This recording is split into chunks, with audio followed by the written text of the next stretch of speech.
जिन लोगों को नहीं पता है HTML क्या होता है, बेसिकली ये एक लैंग्वेज होती है जो बहुत ही शुरुआती दौर में वेब पेजेस बनाने के काम आती है।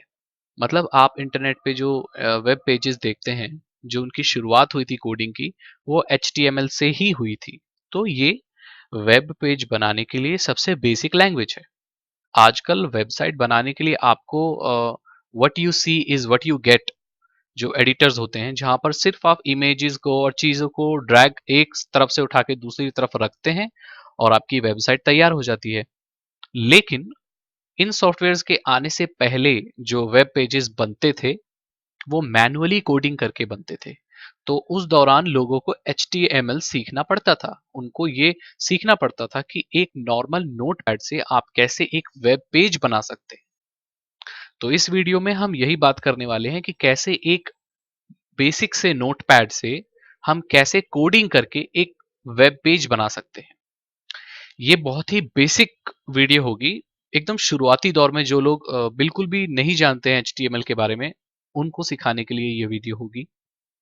अगर आप HTML के बारे में जानते हैं तो आपको ये वीडियो देखने की ज़रूरत नहीं है। अगर आप HTML में कोडिंग कर लेते हैं, आपको बेसिक कोड्स पता है, तो आप इस वीडियो को स्किप कर सकते हैं।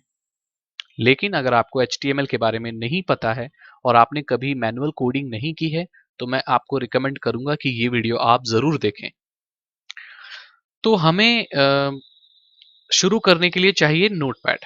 ठीक है, तो ये मेरे पास एक नोटपैड एप्लीकेशन है। ये विंडोज़ के साथ ही आती है। विंडोज़ XP 7, 8, 10 सबके साथ ये नोटपैड आती है। ये बल्कि पुराने जो विंडोज़ हैं उनमें भी आती है। तो ये बहुत नॉर्मल सा सॉफ्टवेयर है जो साथ में आपको विंडोज़ के मिल जाता है। तो हम अब कोडिंग शुरू करेंगे। तो सबसे पहले हम नोटपैड खोल लेंगे। नोटपैड खोलने से बेसिक कैसे दिखता है। HTML शुरू करने से पहले जो टैग हम डालते हैं वो होता है ये ये होता है। इससे हम बताते हैं ब्राउज़र को कि हम HTML कोडिंग शुरू कर रहे हैं, या जो कोडिंग हमने लिखी हुई है ये HTML लैंग्वेज में है। उसके बाद हम एंटर मारेंगे। उसके बाद हम हेड लिखेंगे। हेड ऊपर का पोर्शन होता है वेब पेज का। उसके बाद हेड देने के बाद हम लिखेंगे title tag. Title tag use करते हैं हम वेब पेज के टाइटल देने के लिए। देखा होगा आपने, ब्राउजर के ऊपर जो एकदम बॉर्डर पे वेब पेज का नाम लिखा रहता है वो टाइटल होता है। तो टाइटल लिखने के बाद फिर हम यहाँ अपना टाइटल लिखेंगे। और ध्यान रहे कि HTML में एक ओपनिंग टैग होता है, एक क्लोजिंग टैग होता है। तो ये ओपनिंग टैग हो गया किसका, टाइटल का, हेड का और HTML का। ये तीनों चीजें हम शुरू कर रहे हैं। चलिए, तो टाइटल में हम लिख लेते हैं माय फर्स्ट वेब पेज।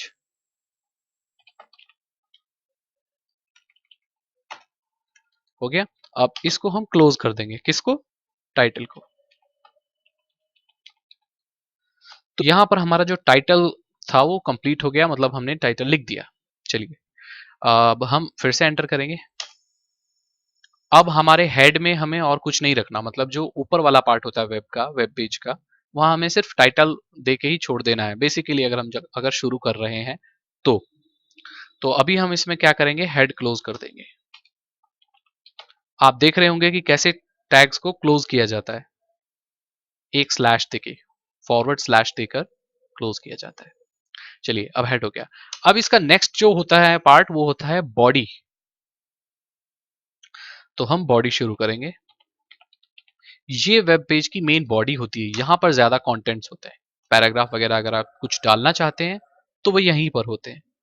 तो बॉडी में मान लीजिए हम कुछ लिखना चाहते हैं, टेक्स्ट, तो हम नॉर्मल टेक्स्ट लिखेंगे, जैसे दिस इज अ सेंटेंस। ठीक है, तो ये हो गया बॉडी में। अब उसके बाद हम बॉडी को खत्म करना चाहते हैं, मतलब क्लोज करना चाहते हैं, तो हम बॉडी को क्लोज कर देते हैं। बॉडी क्लोज हो गया। अब उसके बाद हम HTML को क्लोज कर देते हैं, मतलब हमारी जो कोडिंग है HTML की वो हम यही क्लोज कर रहे हैं, ये पेज की कोडिंग क्लोज कर रहे हैं। तो हम HTML को भी क्लोज कर देंगे। तो ये एक स्ट्रक्चर हो गया बहुत ही बेसिक HTML का। अब हम इसको सेव करेंगे। तो फाइल, सेव एज, ये मेरा जो आईडीएम है ये क्रैक किया हुआ है और क्या हो गया इसको, चलिए छोड़िए। तो हाँ, हम इसको डेस्कटॉप पे सेव करेंगे।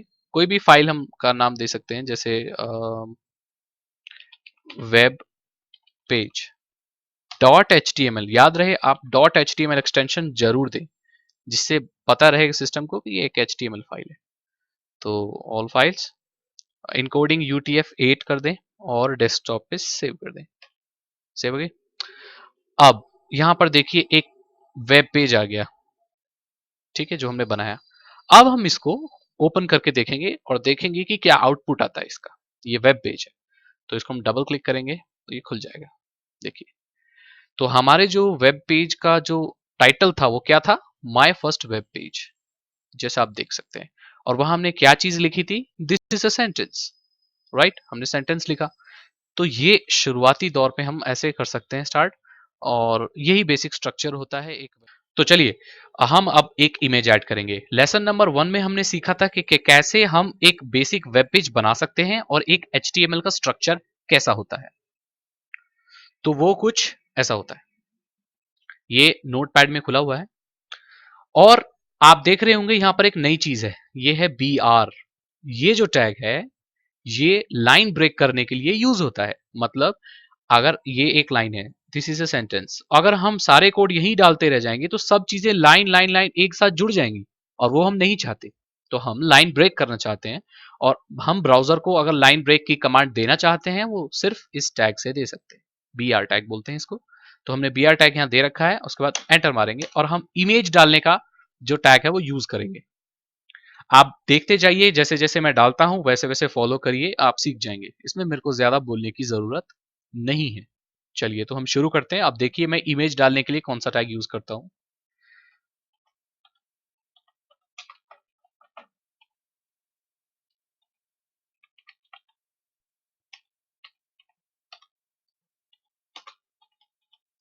तो आपने देखा ये इमेज डालने का टैग होता है। अब ध्यान रहे कि यहां पर हमने इमेज लिख दिया डायरेक्ट और JPG लिख दिया।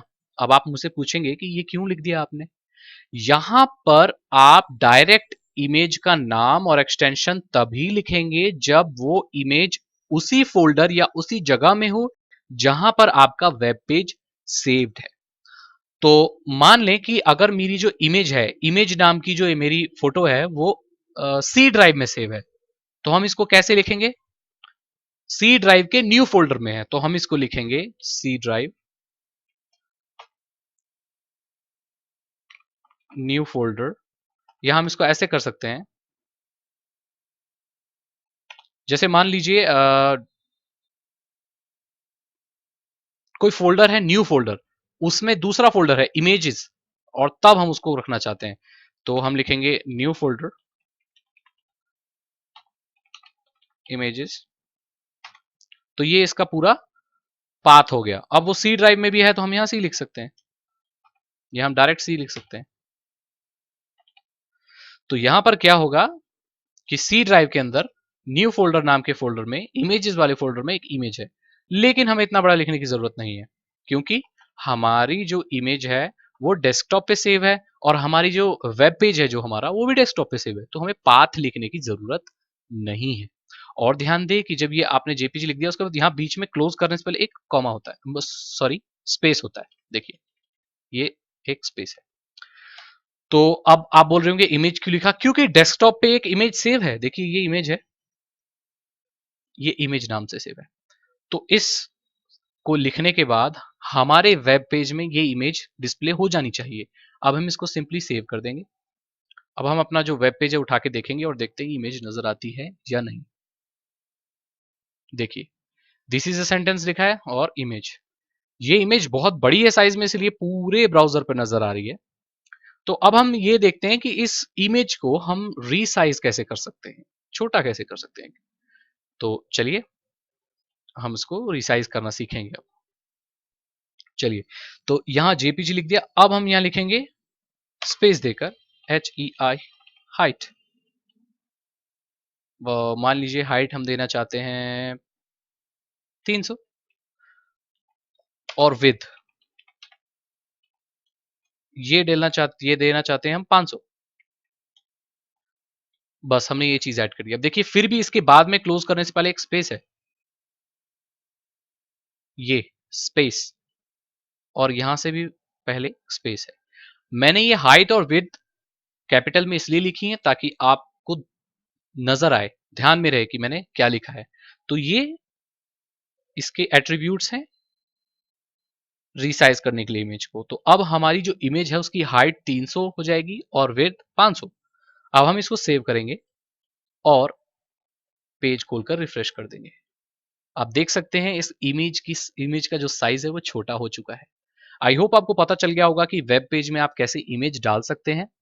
अगर आपके कोई क्वेश्चंस हैं इस लेसन से रिलेटेड तो आप मुझसे कमेंट में पूछ सकते हैं।